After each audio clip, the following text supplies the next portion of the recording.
putting together an exercise bike for him, where they sit in his wheelchair.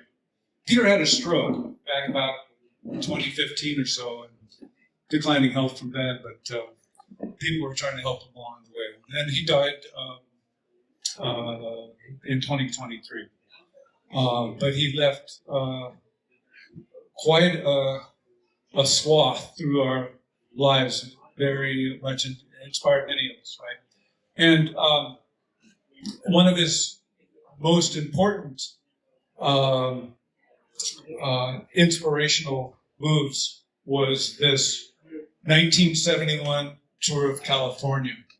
And when Laurent posted on his Velo Cosmos website, he said it was the first tour of California. And I think many people who saw that might have been thinking that it was that 2006 version, you know, the Amgen tour of California. Because a lot of people, you know, this was 35 years prior, did not recall this, know about it, ever heard about this very important race, yet it had quite an impact, okay, like I said. And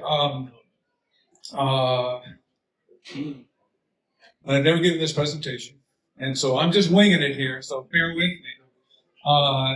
And bear with the technology I'm dealing with here. I guess I don't have a remote, so I've got to monkey with this thing here. So, how many of you met Peter Rich? Okay. And maybe this is the image of Peter Rich you most remember. I don't know. It is for me pretty much that vintage. You can see he's got a Univega there. What year is that Univega? It's something like 1985 or something like that. So there he is at his shop in Berkeley on Grove and Virginia Avenue. Eventually Grove would become Martin Luther King. Right. And then they moved up to University Avenue much further down the line. But anyway, so he was racing from the 1950s, road racing, track racing in California, pretty much, living in Oakland, Berkeley area, and riding with the few people back then who were actually riding bikes. This is before the bike boom. Maybe some of you remember this point in time, known by the bike boom today as 1970 to 74, and this is prior 1950s, and there were guys doing this, and Peter and some of his friends had, and this is maybe you remember this poster from Velo Sport Bike Shop. This is a David Lance Goins. He was a friend with David Lance Goins and had this poster made. And you see the guy down in the lower right side there? Well, Peter might have been the model for that guy racing the locomotive. And Peter in this photo is in Italy, in Milan, I think in this photo, maybe Florence, or maybe Rome, probably Rome, because he went to the Olympic Games in 1960, the Rome Olympics, with his friends. I don't know if Peter was actually on the Olympic team, but a number of his friends he was racing with since the 50s were on it. And so he was there, and Peter stayed on and raced in Italy and learned some of the cycling culture there. And actually this next shot here, this is Peter. I believe that's on the Vigorelli velodrome in central Milan. And it's still there today. And this is that famous track that Fabio Masi and later his son Alberto would make those, one of the god bikes of the world, Masi specials, etc. And here's Peter Rich in his early days there, on a Cinelli, maybe even racing for Cinelli. He's got the Cinelli shorts there, you can see, on the Vigorelli racetrack. A big smile on his face. So he's taking in the culture. He's taking in how to put on road races. He's doing many of them there. Road racing and track racing is what he's doing. And he tucks that away in his mind, how to do these things. And, okay, maybe you would recognize that man leading that group right there. Well, it says Albert Eisentraut. And I figure that's a good name to bandy about at this event here. We all love bikes, and that's one of the gods of American bike building. Right? He's I call Albert Eisentraut the American Renaissance frame builder. He would teach many Americans, including me, that European craft of frame building. And he was out of Chicago, where he grew up. His father, I believe, was wanted to reach out. He wanted to do some promotion. See, can you hear me okay? Hey, Gil. He hires Albert to oversee. So Bear Valley gets hold of Velosport and says, hey, we want to promote our ski area. We want a bike race. Because that bike boom is just happening and bikes are cool all of a sudden. And come on up and put on some bike races, okay? And so he taps Albert's shoulder and says, get on up there and get this racing going at Bear Valley. And Albert does such a great job, and he pulls off some very good racing up there in Bear Valley in 1970.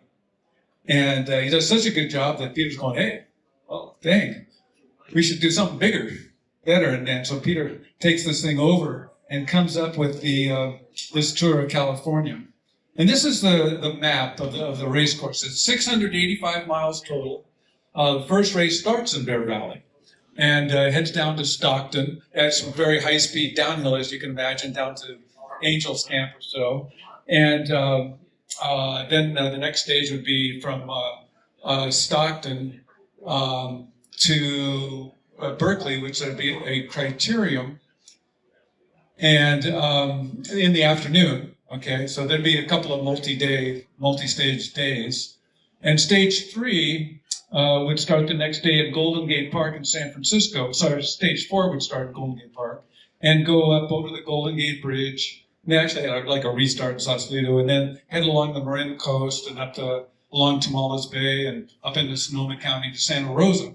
And that afternoon they do a time trial, just a 10-mile time trial, up to Windsor and back on the old Redwood Highway along 101. And and then stage 5 was from Santa Rosa over Trinity grade and Oakville grade, and maybe some of you have done those really cool roads that he got in there, and over to Berryessa, Monticello Dam, and down to Winters and across to Davis. And then next day, stage 6 in Sacramento, and out along the levees of the river and up through Beale Air Force Base. If you've ever done that, it's closed off at various times, I think, but they did that, and up through Penn Valley to Grass Valley here. Unfortunately, the photographer, I don't know what happened to those photos. We received 74 negatives from the Peter Rich collection that were taken by Peter Hoffman, a noted cycling photographer in the California area at least. And they were just negatives. I scanned them, made them into positives, so you can see them here today. I think many of them are unpublished. So it was a special little collection, but none showing Grass Valley. That would have been so perfect, right? Yeah. And the next day was originally going to start in Nevada City, but they figured that stage 7 would have been just a little too much going over that corrugated, across the different drainages of the Yuba. So instead they started up in Camptonville through all that, and then up out over through Downeyville, over Yuba Pass, not to be confused with Yuba Gap. It's Highway 49, not 20, and then finished in Olympic Valley. And as you can see, notice that, see the typography for Camptonville is different than the rest of this map. They changed that map instead of having that Nevada City start to Camptonville, okay? And the next stage, the night stage, the Queen stage, not that the day before was any slouch stage, because I think it was over 5,000 vertical going over the Yuba Pass route, the way they went. But the next day, the Queen stage is over 6,000 feet of climbing in 100 miles. So that was the big stage, and that went over Luther Pass and, of course, Ebbets Pass, almost 9,000 feet. And then you got to count Pacific Grade, too. If you ever done Highway 4, you ain't done. You go over Ebbets Pass. You got to do Pacific Grade before you get to Bear Valley. So then into Bear Valley, and then a Criterium to finish it all off on Saturday. 8 days for 8 days of racing, right? 10 stages. So before I go any further, it's so special to have with us today, this afternoon, one of the racers from the 1971 Tour of California, and that's local boy Don Davis. If you just stand up here for a moment there, Don. Made it up from Morro Bay. Isn't that handy? And Don finished 10th in the race. Thank you, Don. And and the following year was this close to making the Olympic team for going to Munich in '72. So Don has had a stellar life in mountain biking as well, racing for Tom Ritchie, right? No, Ross, the Ross Indians, one of the very first professional mountain bike racing teams. So Don's been hard at it for years, and in great shape, Don. Still good. Yeah, good. And it's a wonderful thing about a bike, lifelong. So anyhow, I have some photos for you here. Now this is some of the brass that helped put this race on. They're not all. That guy on the left is Dave Staub, standing up there. Dave Staub, who was a good buddy of Peter Rich and would race with him. Dave was multiple-time junior national track champion, sprint champion, I think, and maybe even senior national champion too. Ed Stefani is next to him, standing. And I don't know the rest until you get all the way over to the right side of that guy in the white shirt with the dark hair looking down away from the camera. That's Peter Rich. So that's what Peter looked like at that moment right there. Good, still pretty darn fit. And the guy sitting down in the middle right there is Peter Hoffman. Okay, that's the photographer that we got these 74 images from. And so that's special to have him there in the photo. I just found that just 2 days ago. So yeah, just piecing this together. This presentation will get better over the years. Okay, so the racers. Okay, John Howard, one of the best America's seen in decades. That multi-time national champion. And oh my gosh, just a month before this, he won Pan American gold. First time ever for an American. And here he is down in Cali, Colombia, with his arms raised high in the air. And see the guy with the white shirt and tie behind him? That's his dad. And they're both just ecstatic for what has just happened here. And this big farm boy out of Missouri, coming to light to the world here. And he raced in the Tour of California. And this is national, you can see, wearing number 1. And that's Steve Dayton, who was the national champion in the U.S. that year, national road champion. So putting together a stellar field. Mike Neal, you all know Mike Neal. Mike Neal is just starting out right here, this boy from Berkeley. And he would go on in 1977, he would get 10th place in the World Championships after turning pro after the Montreal Olympics. And Dave Brink, on the 1968 Mexico Olympic team, real powerhouse, and another guy out of Berkeley, big guy. Here they are. This guy behind John Howard is in number 83. That's Flip Waltweifel, who would go on to race in the milk race, essentially the Tour of Britain in the mid-'70s. Out of Marin County, out of Mill Valley, the town I grew up in fact. It was like, we all loved Flip. And then in the back, in the middle, number 81, that's Tim Kelly, another powerhouse back then. Eventually he was living in Santa Rosa. Not sure where Tim is these days. And then Mike Neal over on the right side. And there's Don Davis with the white helmet on at the very end there. Yeah. And he was in a prior shot, too, if I got to point that out. But anyway, then there's some guys in the Windsor jerseys there from Mexico, okay? So there was, hey, there's that Don Davis guy right there. But what he looked like back then doesn't look a whole lot different. Yeah. And then, so this was going to be an international field, right? They got the powerhouse team out of Mexico, the Windsor team, with Agustin Alcantara and his cohorts, Francisco Huerta, there he is, Francisco. Notice the bike. I wish the shot was bigger so you can see. It's a Windsor professional, right? And some of you, I see a guy with a Chinelli t-shirt on, Rich. This is Rich here. And he's riding this, and I don't know the story, maybe you do, Rich. but these were very much like Chinellis. Okay, some of them might have been Chinellis, but they eventually imported these in the U.S. and they were not Chinellis. But they had those same lugs and stuff like that. But anyway, it's cool bike nevertheless. All Campanola, of course, national team. And and Sabas Cervantes pulled out a real epic ride on that Queen stage, breaking away minutes ahead, going over Evans and everything.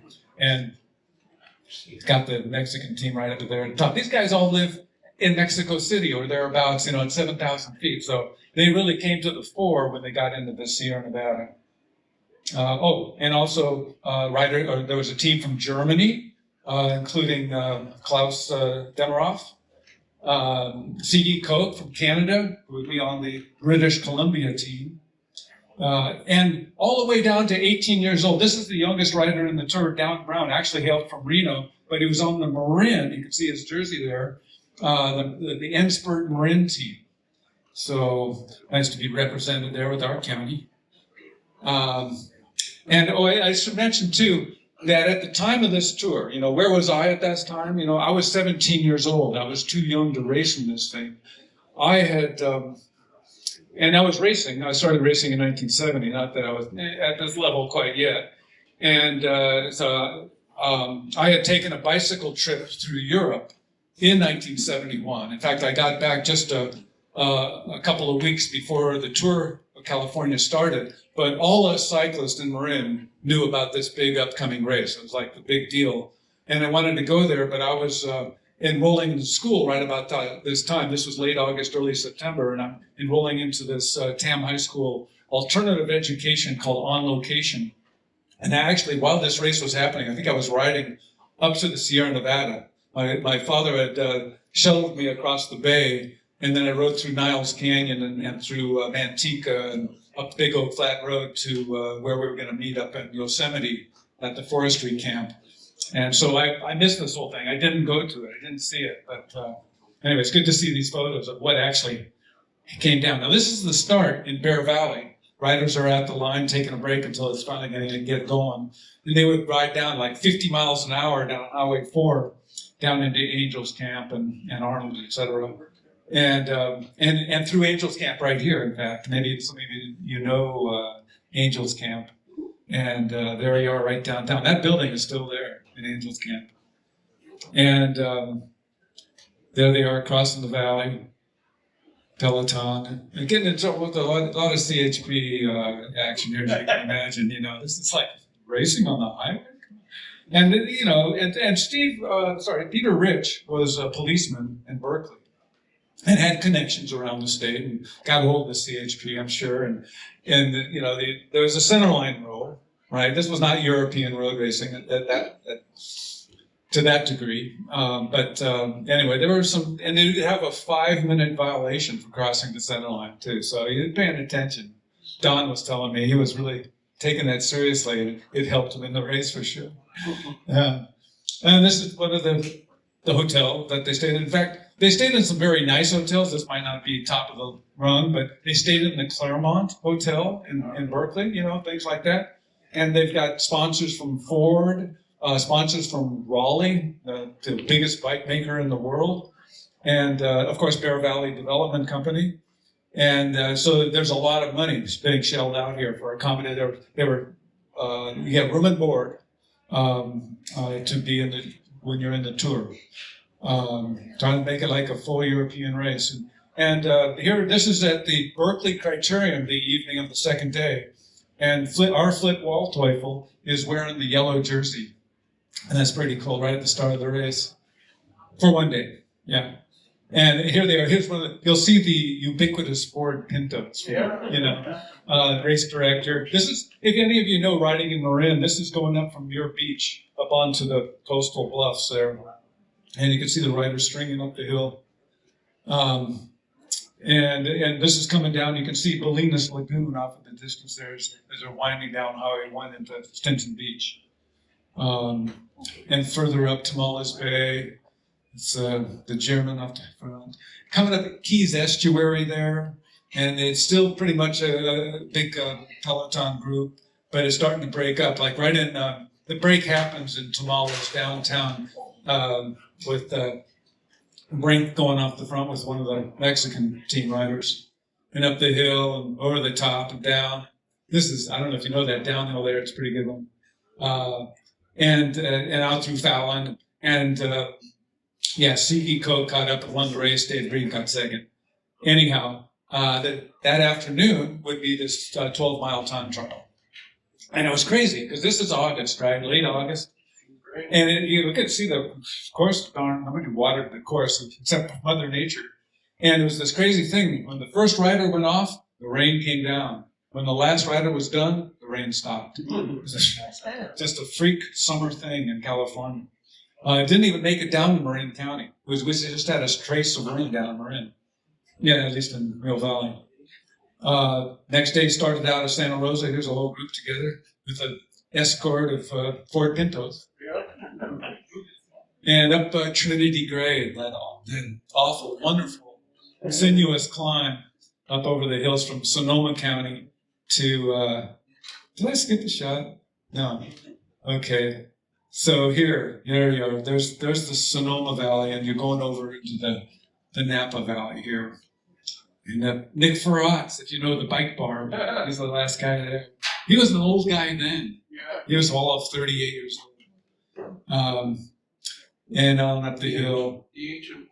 The ancient one, that's right. Do you remember the competitive cyclist? That was such a fabulous deal. He had this column, the bike bar. And there was, what was the Marvin Muckraker? It was just a fabulous. Musings. Yeah, what's that? Marvin Muckraker's Musings. Yeah, Musings. Yes, that's right. Oh my gosh. And Larry Glickfield, Big Pan. Yeah. Off the back with Sundown Swim. Yeah. Oh, thank you. That's wonderful. I just love that publication. I was lasted a few years or something. And Ellen was kind of became the go-to for racing in the U.S. So they're hitting up. And I don't know if you recognize people. He was kind of small photos. Recognize that turn? Yeah, you know the road, right. That's just a classic climb. And so here you're getting near the top. It tops out at just about 2,000 feet. And then it goes down some hairball downhill, including one tricky turn, okay? And that tricky turn, I took a Google shot of it there. And that guardrail did not exist back then. And it was Tom Baker is leading John Howard down the hill. Don Davis not too far back. And they're just coming into this turn way too fast. Like, oh my gosh, that is a corner. And Tom Baker, he's going around so fast, he's trying to, outside to inside to outside, like who's looking? And he's trying to save your butt. And anyway, he's coming around the turn. There's a truck coming up the road. Bad timing entirely. Tom Baker just goes right off the verge there. And John Howard, just behind him, is able to turn enough, and he smacks into the side of this truck. Don says it was a VW bus, or maybe one of those VW bus pickup truck kind of things. And I'm sure that big farm boy put a good-sized dent in that thing. But he also broke his left hand. And he didn't know it, but he also fractured his brake lever mount on the handlebars. But anyway, he continued on. He was able to finish the race, actually. And because he's a big farm boy. And anyway, Don, there's like a 50-foot slide on his sew-up tires. He and the people riding around him, and they're just getting behind this truck. And wondering back up the road if everybody's okay, and they continue on and up over the hill, through the Napa Valley, up over Berryessa, and down to Winters, and across to Davis, and here's poor Tom Baker. He broke his femur, and he was definitely out of the race.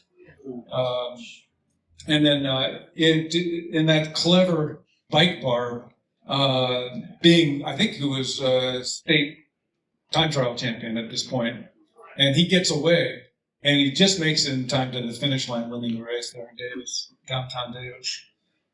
Next day starts in Sacramento. I told you, Winter Field Air Force Base, up in the Grass Valley, no photos. But here the stage 7 starts in Camptonville.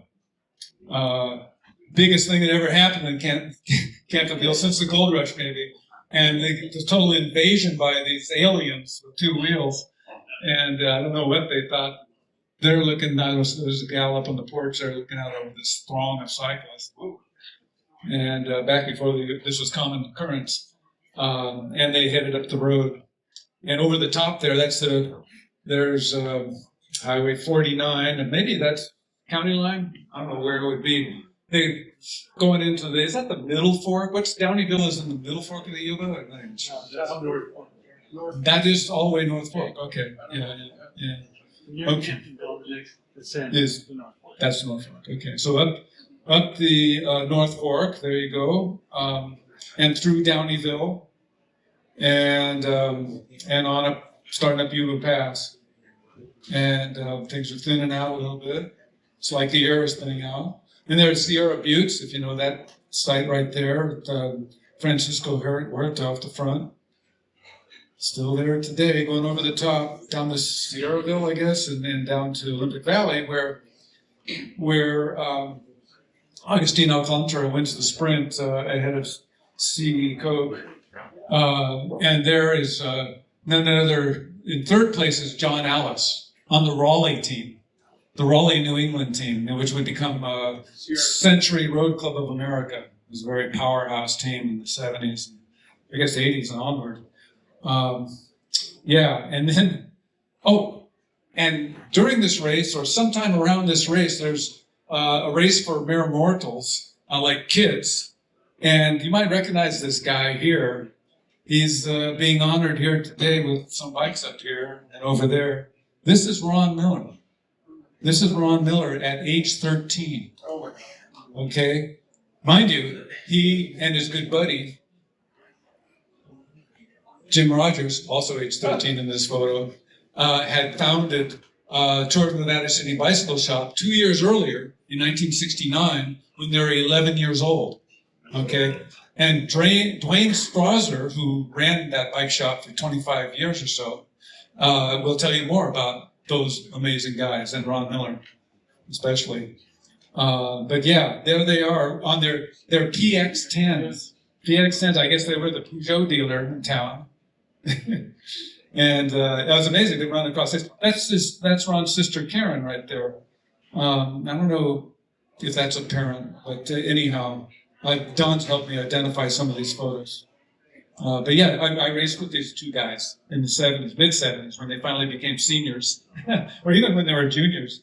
Ron was a bit of a senior slayer, one of those guys, and almost won Nevada City. Oh my gosh, 1977. I got 7th place that year, but Ron darn near won it. Oh, it's a tragedy that he crashed right in the holler there. Literally the holler, where they're 20 deep, yelling at you. Go, go, go. Oh my gosh. And he hit a grease patch and slid into the hay bales. And he got 2nd place. Don here got 2nd twice in the Tour of Nevada City. Yeah, so those were a couple of local boys doing well in that race. Now here we are near the start of stage 9. This is coming along Emerald Bay. I don't know if you recognize that rock there, just before you come down to Eagle Falls at the nape of Emerald Bay. And mind you, they had to start like 6:30 from Olympic Valley because they wanted to get ahead of the tourists. They didn't want to be out there on the highway.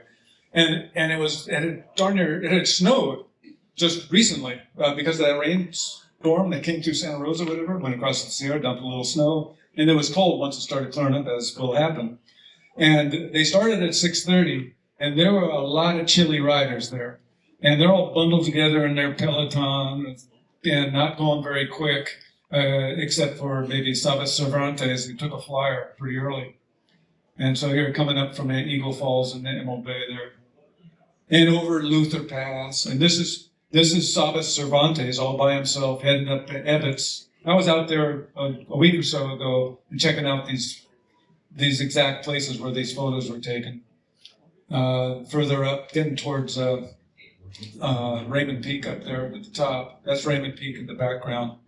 Up on top of Ebbets. And then the next day was the Criterium in Bear Valley. That's Nick Farrat's right there, the bike bar. And then there'd be, congratulations at the end, our Flip Waldteufel, shaking hands with Bob Beebe, the oldest cyclist in the Tour, 42 years old, and Tim Kelly, and Flip's dad and his sister there, just at the end of the race. And then the award ceremony at the lodge at Bear Valley, with the Augustine Alcantara getting first with the trophy there, and Siki Koch from Canada getting second, and Saba Cervantes getting third from that epic ride he put on stage 9. And then, of course, the Windsor team got the best overall team. So there you have it, the Tour of California. But and then we'll have, if we have time for some questions and answers kind of deal.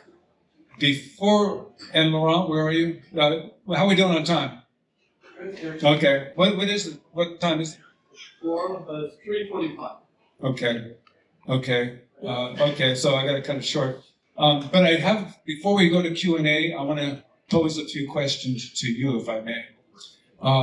And some of you are locals here. How many of you are local to here? Okay. So sharpen your eyes there for me.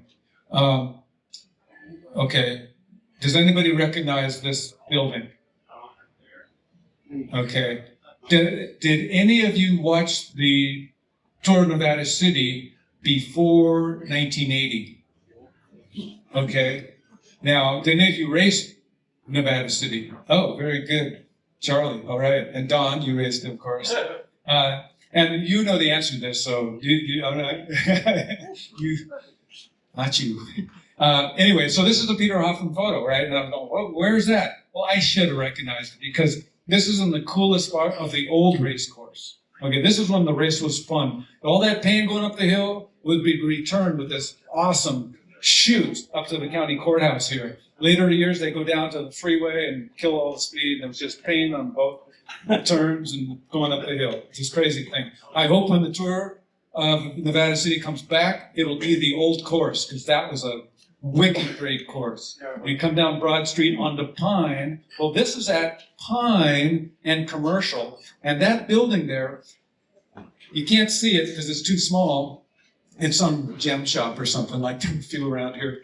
But it has a for sale sign on it. And Peter Hoffman, I believe, is thinking about moving into that building. And some of you locals might remember Creaky Pete's.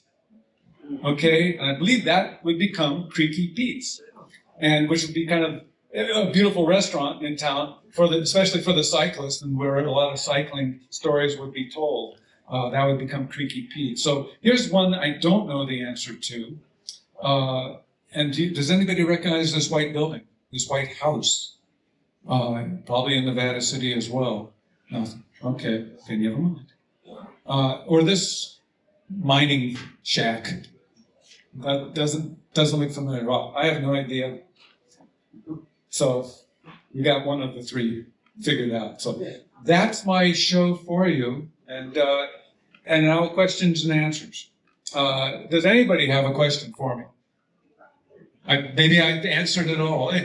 I do, before I go, I do want to give out a shout for our bike museum in Fairfax. You may have noticed at the back of the room here is Charlie Sedlock at our sales table. And if you're interested in something to get to for your friend for Christmas, Charlie can help you out with maybe one of Charlie Kelly's Fat Tire flyer books or something like that. T-shirts, hats, Tommy Breeze hat, of course. And so, yeah, thank you very much. And oh, thanks, Paul. What? Yeah. How many years did the Tour of California race run then? Pardon me? How many years? Back then. Yeah. Okay.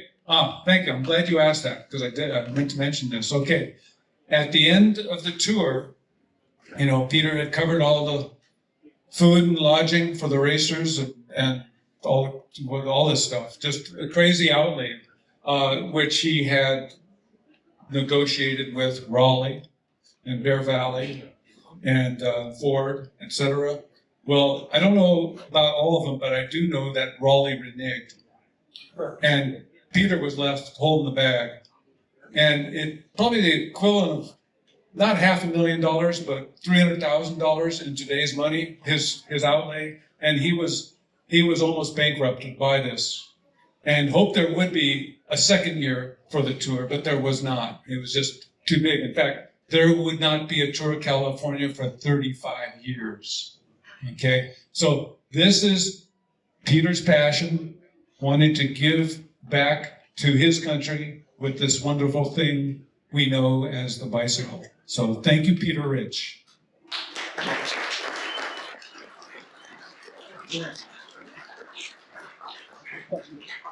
Thank you. Thank you very much.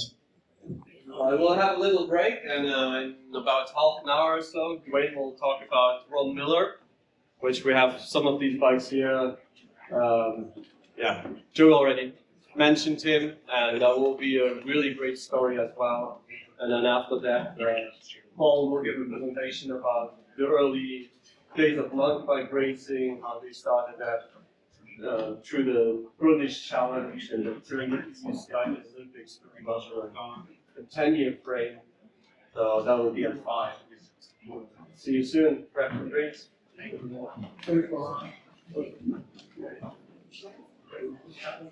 you, Joe.